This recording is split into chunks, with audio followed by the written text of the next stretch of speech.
Hi guys, welcome back to my channel. இன்னைக்கு நம்ம 19th episode பார்க்கலாம். ஆனா அதுக்கு முன்னாடி நம்ம சேனல்ல சப்ஸ்கிரைப் பண்ணிக்கோங்க. அந்த வீடியோ ஃபுல்லா பார்த்துட்டு பிடிச்சிருந்தா லைக் அண்ட் கமெண்ட் பண்ணிக்கோங்க. லாஸ்ட் எபிசோட்ல டிஸ்ட்ரிக்ட் அத்தானி இந்த சைக்கோவை கார்ல கூட்டிட்டு போறத நம்ம பார்த்தோம். அது எதுக்காகனா நம்ம சாப்பொண்ணு இந்த சைக்கோவை விசாரிச்சிட்டு இருக்கும் போது நம்ம டிஸ்ட்ரிக்ட் அத்தானி கேட்டுட்டு இருக்கான். நம்ம டிஸ்ட்ரிக்ட் அத்தானி பையனை கொன்னதை ஒத்துக்கிறான். அவனை நான் கொல்லும் போது அப்ப என்ன பார்த்து காப்பாத்துங்க, எனக்கு உதவி பண்ணுங்க அப்பா பாவமா கத்துனா அப்படின்னு சொல்லி கிண்டல் பண்ணிட்டே சிரிச்சுக்கிட்டே சொல்லுவான். அதை கேட்டு நம்ம டிஸ்ட்ரிக்ட் அத்தானி ரொம்ப எமோஷனல் ஆயிட்டு இவனை ரிவெஞ்ச் எடுக்க கூட்டிட்டு போறான். அப்புறம் நம்ம ஹீரோ மறுபடியும் ப்ராசிக்யூட்டரா ஆயிட்டான். அந்த வக்கீல் கோர்ட்டை எடுத்து பார்த்துட்டு இருக்க அப்ப கால் பண்ணி இந்த சைக்கோ அவன் பண்ண கொலையை ஒத்துக்கிட்டான். ஆனா எல்லா கொலையும் இல்ல, டிஸ்ட்ரிக்ட் அத்தானி பையனை கொன்னதை மட்டும் ஒத்துக்கிட்டான்னு சொல்லுவா. அவன் இப்ப ஒத்துக்க என்ன காரணம்னு ஜீவ கேட்க அதுக்கு நம்ம சாப்பொண்ணு சொல்லுவா,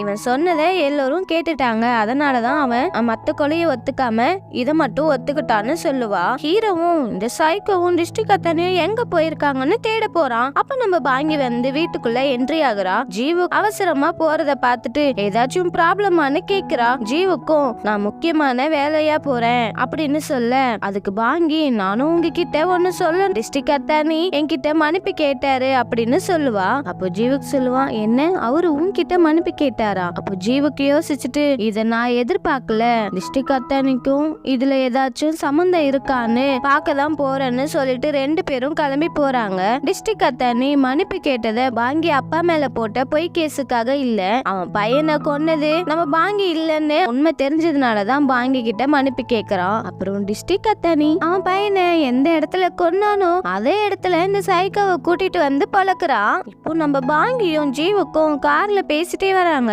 இவங்க ரெண்டு பேரும் எங்க போய் தலைமறைவா இருப்பாங்க? நம்ம டிஸ்ட்ரிக்ட் அத்தானி அந்த சைக்கோவை எங்க கூப்பிட்டுட்டு போயிருப்பான்? நான் அவர் இடத்துல இருந்திருந்தேன்னா எங்க கூப்பிட்டுட்டு போயிருப்பேன்னு சொல்லி யோசிக்கிறா. அதுக்கப்புறம் பாங்கிக்கு ஒரு ஐடியா வருது. அப்ப சொல்லுவா, இது நானே யோசிச்சது, ஒருவேளை அவங்க பையனை கொன்ன அந்த அபார்ட்மெண்ட்டுக்கே கூப்பிட்டு போயிருந்தா, இப்போ அது கன்ஸ்ட்ரக்ஷன் ஒர்க்குக்காக க்ளோஸ் பண்ணி தான் வச்சிருக்காங்க, சோ அங்க கூப்பிட்டு போயிருந்தா அப்படின்னு அவ கேட்பா. அந்த நேரம் அந்த டிரைவரை ட்ராக் பண்ணதுல அவங்க அங்கதான் போயிருக்காங்கன்னு கன்ஃபார்ம் ஆயிடுச்சு. சோ பாங்கியும் ஜீவுக்கும் அங்க போறாங்க.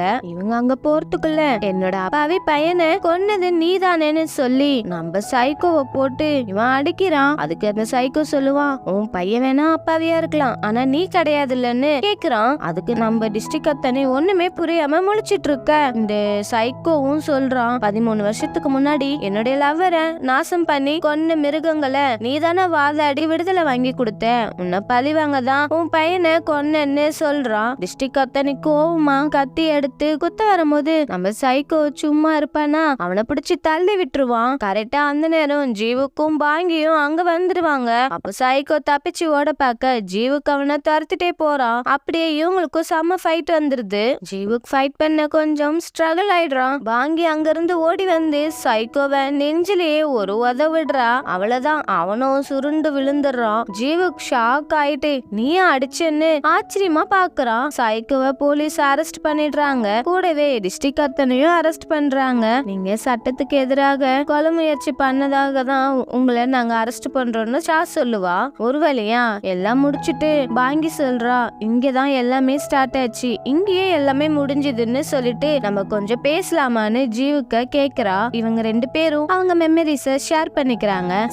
ப்ராசிக்யூட்டரா ஜாயின் பண்ண போறான். தாவும் மத்த ஆபீசர்ஸும் நம்ம ஜீவுக்க வெல்கம் பண்றாங்க. இவனும் தேங்க்ஸ் பண்ணிட்டு, ஆனா நான் ஃபர்ஸ்ட் பார்க்கணும்னு நினைச்ச ஆளு இங்க இல்லையேன்னு சொல்றான். அப்புறம் நம்ம ஜிங்கன்சுவை விசாரிக்க வந்திருக்கான். நம்ம ஜீவு கேள்வி கேட்கும் போது ரொம்ப திமிரா எனக்கு பதில் சொல்ல விருப்பம் இல்லைன்னு சொல்றான். ஜீவுக், ஆமா நீ ரொம்ப பெரிய ஆளுதான், என்கிட்ட சொல்ல மாட்டேன், ப்ராசிக்யூட்டர் சா கிட்ட உண்மையை சொல்லிருக்கேன்னு வீடியோவை காட்டுவான். ஜிங்கன்சு எனக்கு தலையில அடிபட்டு மெமரி லாஸ் ஆயிடுச்சுன்னு சிரிச்சுட்டே சொல்லுவான். இப்ப ஜீவு கடுப்பாகி உனக்கு நான் இப்பவே எல்லாத்தையும் ஞாபகப்படுத்துறேன்டான்னு சொல்லிட்டு போயிடுவான். இங்க நம்ம பாங்கியும் ஃப்ரெண்டும் பேசிட்டு இருக்காங்க. அப்போ பாங்கி கேப்பா, நீங்க ஏன் ஒரு மாதிரி ஃபீலிங்ஸா இருக்கீங்க, என்ன ஆச்சுன்னு கேப்பா. அதுக்கு சிரிச்சுட்டே, சரி உன்னை பத்தி சொல்லு, உன்னோட ஃபீலிங்ஸ் எப்படி இருக்குன்னு கேப்பான். பாங்கி எனக்கு குழப்பமா தான் இருக்குன்னு சொல்ல அதுக்கு நம்ம ஃப்ரெண்டு, ரொம்பலாம் யோசிக்காதம்மா, உன்னோட மனசு என்ன சொல்லுதோ அதை பண்ணு அப்படின்னு சொல்லுவான். நீங்க உங்க மனசு சொன்னதை தான் கேப்பீங்களான்னு பாங்கி கேப்பா. நம்ம ஃப்ரெண்ட், ஆமா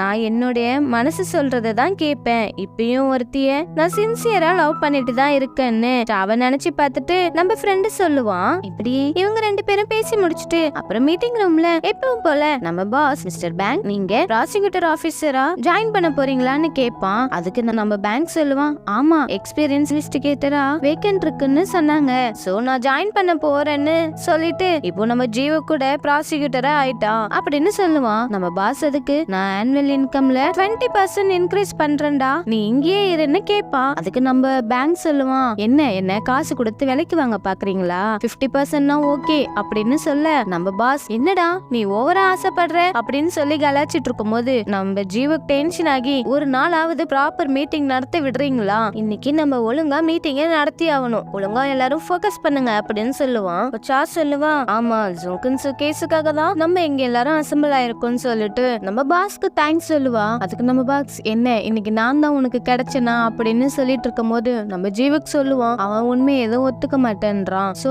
அவனை பத்தி நம்ம இன்னும் நல்லா விசாரிக்கணும் அப்படின்னு சொல்லும் போது நம்ம சாஸ் சொல்லுவான், அவன் வீட்ல இருந்து நான் எடுத்த ஒரு எவிடன்ஸ் என்கிட்ட தானே இருக்கு, அதை வச்சு நம்ம சொல்லலாம் அப்படின்னு சொல்லும் போது இல்ல அது பொய்யான எவிடன்ஸ், யாரோ அதை அந்த மாதிரி செட் பண்ணி வச்சிருக்காங்க, அது இல்லீகலும் கூட, சோ நம்ம அதை யூஸ் பண்ண போறது கிடையாதுன்னு சொல்லிட்டு அவனை பத்தி நல்லா விசாரிச்சாதான் உண்மை என்னன்னு தெரியும்னு சொல்லுவான். ஜங்கன்சு தனக்கு எதுவும் ஞாபகம் இல்லைன்னு சொல்லி அவன் எஸ்கேப் ஆயிடுறான். அந்த மாதிரி ஆக விடக்கூடாது, நம்ம ஜங்கன்சுவை ஆக்சிடென்ட் பண்ணி தப்பிச்சு ஓடுன டிரைவரை கண்டுபிடிச்சிட்டாவே இதுல பாதி கேஸ் முடிஞ்சிரும் அப்படின்னு சொல்லுவான். ஆமா அவன் இப்பத்திக்கு தலைமறைவாயிட்டான், ஆனா அவனோட வைஃபை நான் பார்த்துட்டு தான் வந்தேன்னு நான் போலீஸ்க்கும் அதை இன்ஃபார்ம் பண்ணிருக்கேன், சோ சீக்கிரமாவே அந்த டிரைவரை பிடிச்சிடலான்னு நம்ம சா சொல்லிட்டு இருப்பா. ஓகே நம்ம அப்ப இன்னும் கொஞ்சம் இந்த கேஸ ஃபோக்கஸ் பண்ணி பார்க்கணும் அப்படின்னு ஜீவுக்கு சொல்லுவான். ஒரு வழியா இவங்க மீட்டிங்க முடிச்சிட்டு பாங்கியும் நம்ம பேங்க்கும் இந்த பொண்ணை பத்தி உங்களுக்கு ஞாபகம் இருக்கான்னு கேட்பான். நல்லாவே ஞாபகம் இருக்கு, ஆனா நான் இந்த கேஸ பண்ணல, இதுல சம்பந்தப்பட்டவங்களை நான் தேடி கண்டுபிடிச்சேன், ஆனா அவங்க எல்லாம் பெரிய ஆளுங்களுடைய பையனா இருந்ததுனால இந்த கேஸ என்ன பண்ண விடலன்னு இந்த ஆளு சொல்லுவான். இப்போ பாங்கி டிஸ்ட்ரிக்ட் அத்தானிய விசாரிக்க வந்திருக்கா. அப்போ சொல்றா, உங்களை இப்படி பார்க்க எந்த விதமான பாவ உணர்வும் வரல, ஏன்னா எனக்கும் மிஸ்டர் ஜீவுக்கும் அவ்வளவு கஷ்டம் கொடுத்திருக்கீங்கன்னு சொல்ல அதுக்கு நம்ம அத்தானி சொல்லுவாரு, நான் தான் ஏற்கனவே மன்னிப்பு கேட்டேன்ல அப்புறம் என்ன அப்படின்னு கேட்க அதுக்கு நம்ம பாங்கி சொல்லுவா, ஆமா கேட்டீங்க, ஆனா இவ்வளவு ஈஸியா உங்களை விட முடியாதுன்னு சொல்லிட்டு 13 வருஷத்துக்கு முன்னாடி ஒரு சின்ன பொண்ணை கேங் ரேப் பண்ணி கொலை பண்ணிருக்காங்க, ஆனா அவங்க எல்லாரையும் நீங்க வாதாடி தப்பிக்க வச்சிருக்கீங்க, இதுல ஜுங்கன்சுவும் சம்பந்தப்பட்டிருக்கான், ஒழுங்கா அந்த கேஸ பத்தி சொல்லுங்க. அதுக்கு அவன் ஒண்ணுமே பேசல. அப்படியே கட் பண்ணா நம்ம பாங்கி நம்ம ஹீரோவை பார்க்க வந்திருக்கான். அப்ப ஹீரோ கேப்பா, நான் சாப்பிட போறேன், உனக்கு ஏதாவது ஃபுட் வேணும்னா சொல்லு நான் ஆர்டர் பண்றேன்னு சொல்லி கேட்க பாங்கியும் அவளுக்கு தேவையான ஃபுட்டை வாங்கி 2 பேரும் சாப்பிட்டு முடிச்சுட்டு இருக்கிறதுல இந்த ஹோட்டல் தான் ரொம்ப பெஸ்ட்,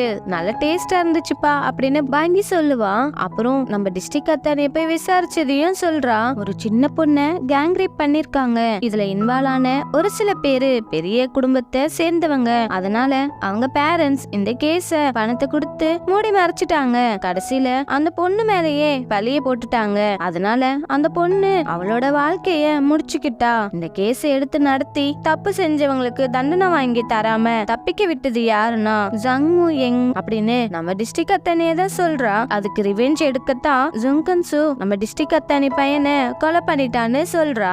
ஆல்ரெடி நம்ம டிஸ்ட்ரிக்ட் அத்தானி தான் இப்படி பண்ணிருப்பாருன்னு எனக்கும் தோணுச்சுன்னு நம்ம ஹீரோ சொல்லுவான். அப்புறம் நீங்க என்ன பண்ண போறீங்கன்னு நம்ம பாங்கி கேப்பா. நான் இந்த கேஸ எடுத்து பண்ண போறேன்னு நம்ம ஹீரோ சொல்லுவான். அப்புறம் ஜுங்கன்சோ கிட்ட விசாரிக்கிறான். அப்போ சொல்லுவான், உன்னை ஆக்சிடென்ட் பண்ணிட்டு தப்பிச்சு போனால அந்த டிரைவர், அவன் எல்லா உண்மையும் சொல்லிட்டான், அப்புறம் நீயும் இதுல இருக்கன்னு என்கிட்ட சொல்லிட்டான் அப்படின்னு சொல்ல என்னையும் இதுல சேர்த்துட்டாங்களா, இது ரொம்ப நல்லா இருக்கு அப்படின்னு நம்ம ஜுங்கன்சோ சொல்ல நம்ம கோர்ட்ல பாத்துக்கலாம்னு சொல்லிட்டு போயிடுவான். நம்ம ஜீவு இப்போ கோர்ட்ல இந்த கேஸ் டீடைல்ஸ் சொல்றான். அப்புறம் அவனை கூப்பிட்டு விசாரிக்கிறான். இவன் உண்மையை சொல்லிட்டு இதுல ஜுங்கன்சுக்கு சம்பந்தம் இருக்குன்னு சொல்லிட்டு போறான். இப்போ நம்ம ஹீரோ ஜுங்கன்சுவை விசாரிக்கிறான். ஒரு பிரைவேட் வேர் ஹவுஸ்ல வச்சு அந்த பொண்ணை கேங் ரேப் பண்ணிருக்கீங்க, நீங்களும் இதுல ஒருத்தர் தானேன்னு கேட்பான். ஜுங்கன்சு அக்செப்ட் பண்ண மாட்டான். இந்த கேஸ்ல எனக்கு சம்பந்தம் இல்லன்னு எமோஷனல் ஆகி கத்துறான். உன்னை விட மாட்டேன்டா, என்னுடைய வாயாலேயே உண்மையை வர வைக்க பாக்குறியான்னு எமோஷனல் ஆகி கத்துவான். நம்ம ஜீவு மறுபடியும் அவனையே பாயிண்ட் பண்றான், அவனோட கோவத்தை தூண்டி விடுறான். அதுக்கப்புறம் இவன் டென்ஷன் ஆகி, நான் ரேபிஸ்ட் இல்ல, உண்மையை சொல்லணும்னா நான் அவங்கள பனிஷ் பண்ணதான் பார்த்தேன் இருக்கேன், அவங்கள நான் தான் கொலை பண்ணேன்னு சொல்லுவான். அப்புறம் கோர்ட்ல கேஸ தள்ளி வச்சிருக்காங்க. இப்போ ஹாப்பியா எல்லாரும் பீஸா சாப்பிட்டுட்டு இருக்க அப்போ நம்ம ஃப்ரெண்டு கேட்பான், நிஜமாவே ஜுங்கன்சு ஸ்டோரி தான் என்னன்னு கேட்பான். அந்த டிரைவர் சொன்னதை நம்ம ஜீவுக்கு சொல்லுவான். ஆமா, ஜுங்கன்சு ஒரு லூசர். ஒன்னு ஃப்ரெண்டோட சேர்ந்து இருப்பாங்க, இல்லனா அவங்கள விட்டு விலகி போயிடுவாங்க. அவன் அப்படி பண்ண காரணம் நிஜமாவே அந்த பொண்ணு மேல கிரஷா இருந்திருக்கான்னு சொல்றான். அப்ப நம்ம பேங்க் சொல்லுவான், அப்படின்னா அவன் லவ் பண்ண பொண்ணு அவங்க ஃப்ரெண்ட்ஸ் கிட்ட இருந்து அவனால காப்பாத்த முடியல, அதனாலதான் இப்போ அவன் ரிவெஞ்ச் எடுக்கிறான் அப்படின்னு சொல்றான். அப்புறம் நம்ம பாஸும் பாங்கிய அப்ரிஷியேட் பண்றாரு. இப்ப இவங்க எல்லாரும் ஹாப்பியா இருக்காங்க. இப்போ நம்ம பாங்கி அவளோட மெமரிஸ நினைச்சு பாக்குறா. ஜீவுக்கு அவளுக்காக பண்ணதை யோசிச்சு பாக்குறா. அட் த சேம் டைம் ஜீவுக்கும் அங்க வரான். அப்போ நம்ம பாங்கி, நான் உங்களை அளவுக்கு அதிகமா லவ் பண்றேன், நீங்க இல்லாம என்னால இருக்கவே முடியாதுன்னு சொல்லி ஓடி வந்து ஜீவுக்கு ஹக் பண்ணிக்கிறான். நம்ம ஹீரோவும் கண்ணாலேயே பேசி ஹக் பண்ணி கிஸ் பண்ண இந்த எபிசோட் இதோட முடியுது. நம்ம நாளைக்கு இந்த சீரிஸோட ஃபைனல் எபிசோடு பார்க்கலாம். Bye friends, thank you.